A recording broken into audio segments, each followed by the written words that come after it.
김예수님, 오늘은 8월 17일 연중 제20주간 수요일입니다. 교회는 하늘나라의 포도밭입니다. 세상에서도 목자들은 양떼를 잘 보살펴야 하거니와 교회라는 포도밭에서 목자들은 더 그렇습니다.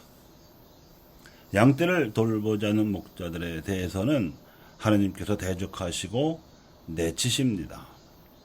그리고 하느님께서 몸소 목자가 되시어 양떼를 돌보십니다.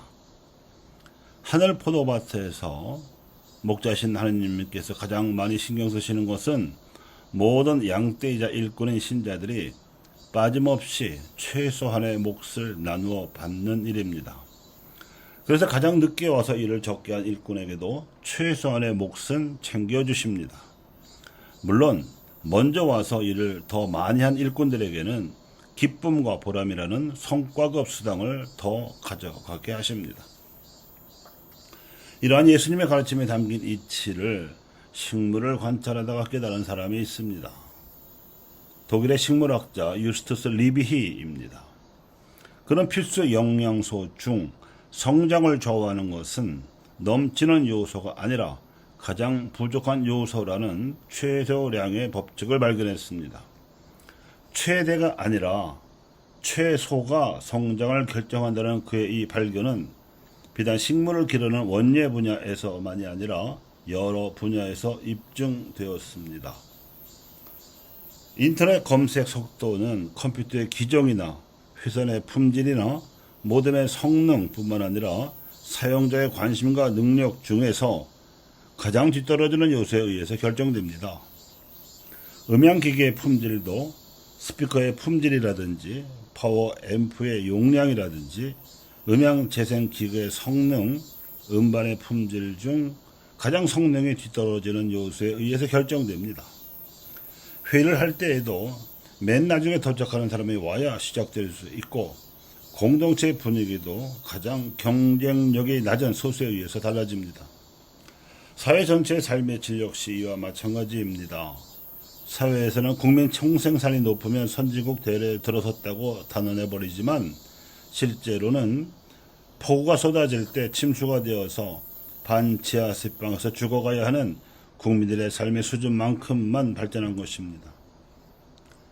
사회를 복음화시켜야 할 교회에도 이 법칙은 역시 어김없습니다. 교회에서 존재 이유라 볼 만큼 중요한 것이지만 늘 모자라는 요소가 선교의식입니다. 그리고 선교의식 안에서도 가난아이들의 복음화가 가장 맨 나중에 순위가 매겨지는 분야입니다. 그래서 주일미사 참석률 통계는 해마다 집계가 되지만 그 나라에서 가난아이들 중 신자인 비율이 얼마인지는 관심도 없고 따라서 통계에도 잡히지 않습니다. 하지만 예수님께서는 가난아이들에게 복음을 전하시러 세상에 오셨다고 선언하셨고 공생활 중에도 당신에게 몰려드는 가난아이들을 돕고 치유하고 마귀를 쫓아내시느라 바쁘셨으며 결국 그로 인해 덮어서진 혐의로 십자가에서 돌아가셨습니다. 부활하신 그분은 모든 사람을, 신자들만이 아니라 모든 사람을 최후의 심판에서 심판하시겠다고 미리 언지를 주시고 가셨는데 그 심판에서 핵심이 되는 기준이 바로 가난아이들에게 얼마나 복음을 전했고 얼마나 사랑을 실천했는지 또 그러기 위해서 얼마만한 희생의 십자가를 짊어졌는지 하는 것이라고 강조하셨습니다. 교회라는 하늘나라 포도밭의 목자들이 제대로 양떼를 돌보지 않으면 쫓겨납니다. 아니면 쫓겨나지는 않더라도 부활하신 예수님의 인정을 받지 못합니다. 그 목자란 지위는 고위 성직자이거나 사제들이거나 높은 지위를 차지하신 자인 것만이 아니라 하느님의 부르심을 받고 나서 하느님께로서 받은 은총들, 예를 들면 시간이나 재능, 지식이나 기술, 영성이나 덕경 모두를 지닌 부자들이 다 해당됩니다. 그 은총을 주신 분의 뜻에 따라 쓰지 않고 자기만을 위해 쓰는 부자들은 모두 거짓 목자로 취급됩니다. 또한 눈을 돌려 대륙으로 향해 보면 우리 사회 가난아이들보다 훨씬 더 가난아이들이 많이 살고 있습니다. 아시아의 복음화 과업이 사실은 가난아이들의 복음화 과업의 연장이요 확장인 이유가 여기에 있습니다.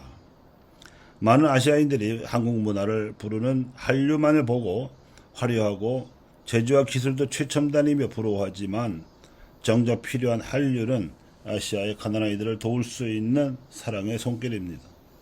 그래야 많은 아시아 나라들이 한국처럼 발전해 보겠다고 손을 내밀고 있습니다. 최빈국에서 선진국으로 성장한 그 신화를 부러워하면서 코리아 드림을 꿈고 있는 것입니다. 그런데 가난아이들이 어디에 있건 그들을 도울 수 있는 수단은 돈이 아닙니다.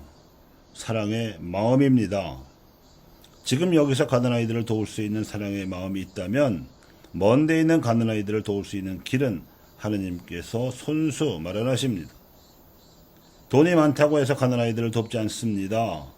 부자 청년처럼 자기 혼자 영원한 생명을 차지하고 싶어하는 인색한 욕심쟁이들이 수두룩하게 많기 때문입니다. 하느님 나라와 영원한 생명은 독차지할 것이 아니라 함께 차지해야 하는 보물입니다. 그리고 또 그래서 하늘나라의 포도밭인 교회는 가장 모자라는 필수 요소를 찾아내서 보충해야 하고 학습해야 하며 우선순위도 조정해야 하고 가장 뛰어난 인재를 배치해야 합니다. 그래야 교회의 경쟁력이 살아나고 하느님의 구원 경륜이 제대로 작동될 수 있습니다. 이것이 하늘나라의 포도밭에서 일어나야 하는 일입니다.